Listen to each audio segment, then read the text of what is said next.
dilarang untuk kerumunan. Sedangkan kita lihat di pasar-pasar itu kan masih berpotensi untuk melakukan kerumunan. Betul. Mungkin ada mekanisme. Ya.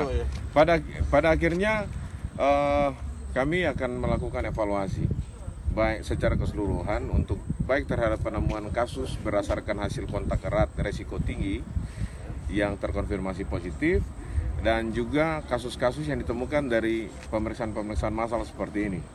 Nah, oleh karena itu nanti akan ada dua pendekatan, ada dua kategori. Kalau misalnya di tempat-tempat seperti pasar kemarin kami sudah melakukan pemeriksaan itu, kemarin mencapai 158, kemudian dari 158 ada 5 kayak yang positif, dan itu kami akan kembali ke pasar.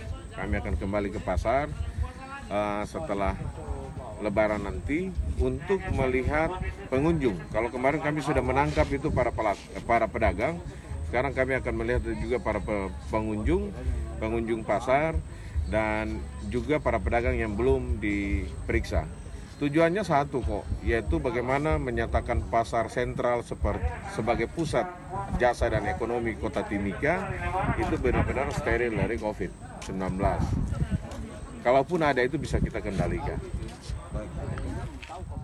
Kok ada yang menarik juga gitu ya, karena dari sekian banyak OTG ternyata ini terkonfirmasi positif begitu. Ya. Artinya bahwa masyarakat juga banyak yang mungkin merasa bahwa saya sehat Ya. dan rupanya dia terinfeksi gitu Pak. Dan inilah memang benar, dan inilah yang sebenarnya muncul di tengah-tengah masyarakat, bahwa baik OTG maupun ODP itu mempunyai peluang yang sama untuk dinyatakan itu positif. Inilah yang kami sampaikan kepada masyarakat. Dengan atau tanpa gejala, resiko tertular maupun menularkan itu sama. Di Timika lebih kurang 11% OTG yang terkonfirmasi positif, demikian pula 11% ODP yang terkonfirmasi positif. Ini angka yang sangat tinggi. Oleh karena itu, pada saat ini kebijakan pemerintah daerah mengkonsepkan pembatasan sosial yang diperketat dan diperluas ini untuk menghentikan ini ODP, OTG. Bayangkan saja kalau mereka ODP, OTG yang tidak terjaring, mereka sekitar 10% ada di pasar. Iya kan? Berapa 10% kalau orang sekarang yang berkunjung ke pasar dalam sehari rata-rata 1.000 untuk keluar masuk. Berarti 10% taruhlah sekitar 100 orang yang bisa terpapar. Seperti itu. Ini yang sebenarnya PSDD lakukan untuk menghentikan. Manapun semua orang diminta untuk tetap tinggal di rumah.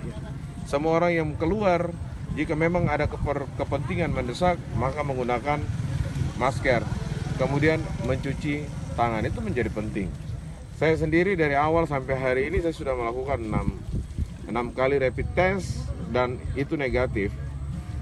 Kata kuncinya sederhana kok. Meskipun kami tetap bekerja di luar, tetap menggunakan masker, menjaga jarak, dan mencuci tangan. Itu yang menjadi terpenting. Artinya bisa kita bilang bahwa justru yang tidak bergejala ini yang paling berbahaya. Betul. Ya, karena tidak bisa diantisipasi. Betul. Dan siapapun orang yang berada sekitar kita, apakah dia saudara kita, dia teman kita, bahkan dia orang tua kita pun, kita bisa saling mencurigai. Karena semua orang bisa saling menularkan dan ditularkan, apalagi belum mengetahui statusnya melalui pemeriksaan cepat antibodi.